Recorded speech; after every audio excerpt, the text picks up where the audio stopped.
एक बार भगवान शिव ने बोला मुझे भूख लग रही है। माँ पार्वती जी उस समय कैलाश पे नहीं थी। भगवान शिव हमेशा अपनी जटाओं में माँ गंगा को विराजमान रखते हैं। माँ गंगा को लगा इससे अच्छा और मेरे प्रभु को प्रसन्न करने का क्या मौका मिलेगा कि प्रभु को भूख लगी और मैं प्रभु के लिए कुछ बनाऊं। वो गई, तुरंत उन्होंने जाकर कुछ बनाना स्टार्ट किया। इतने में ही उनके गण आए, नंदी जी आए। उन्होंने आकर बोला कि माता आप एक बार जो है हमारे साथ चल चलिए। माँ पार्वती जो है वो नदी पर ही हैं और उनसे चलकर पूछ लीजिए कि प्रभु को क्या पसंद है, वो आपको बता देंगी, आप वही बना लीजिएगा।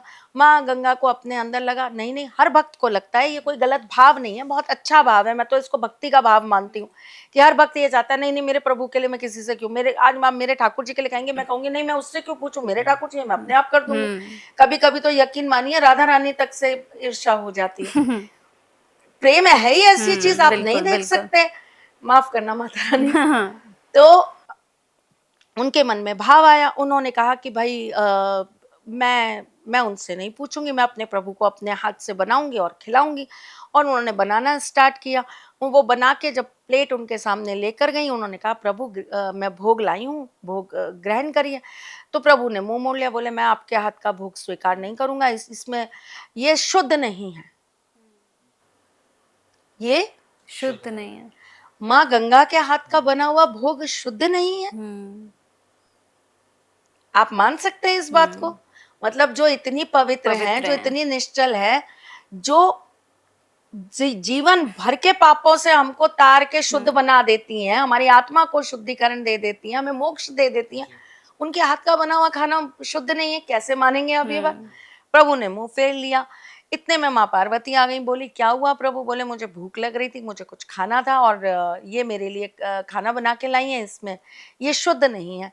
माँ पार्वती गई, उन्होंने जाकर खाना बनाया, लाकर उन्होंने प्रभु के सामने रखा, प्रभु ने खा लिया। माँ गंगा बड़ी परेशान हुई, वो बड़ी दुखी होकर पूछी कि प्रभु मैं भी तो इतने ही प्यार से बना के लाई थी, मेरे अंदर भी सारी चीजें थी।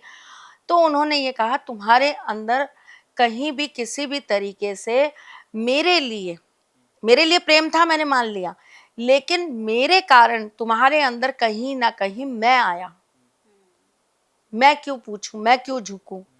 तुम्हारी ये भावना के साथ बना हुआ भोजन मैं बिल्कुल ग्रहण नहीं कर सकता, ये शुद्ध नहीं है। मुझे नहीं पता आप लोगों के घर में आपने कभी ये सिस्टम देखे या नहीं देखे, लेकिन मैं बड़ी गांव देहात की लड़की रही हूँ, बड़े छोटे से कस्बों में रहने वाली, गांव में रहने वाली लड़की रही हूँ।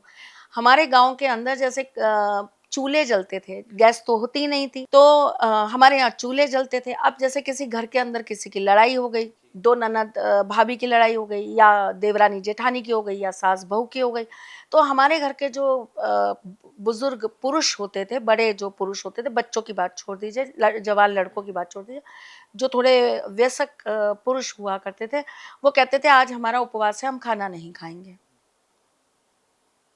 तो औरतें कहती थी ऐसा क्यों भाई, आप खाना नहीं खाओगे? तो पुरुष ये कहते थे कि गुस्से में, क्रोध में बना हुआ, मन में द्वेष और अग्नि लेकर बना हुआ खाना कभी भी सेहत को लगता ही नहीं है।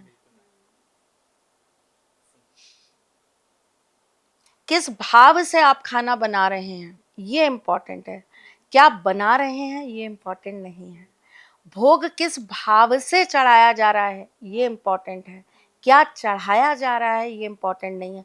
और हर किसी की अपनी, मैंने कहा ना, परंपरा है, शैली है, हर कोई अपनी शैलियां अपना के चलता है। ठाकुर जी के मंदिर में ये लड़ाई आप देखोगे ही नहीं कि वेज और नॉन वेज की, उनके यहाँ लगेगा तो वेज ही लगेगा, वरना लगेगा ही नहीं। फल का भोग लग जाएगा, नहीं होगा तो एक तुलसी पत्र ही लग जाएगा, प्रभु उसी में अपना पेट भर लेंगे। एक दूध केसर वाला ग्लास लग जाएगा, उस प्रभु उसी में खुश हो जाएंगे। माखन मिश्री लगा देंगे, प्रभु उसी में खुश हो जाएंगे। तो ये उनका भोग है।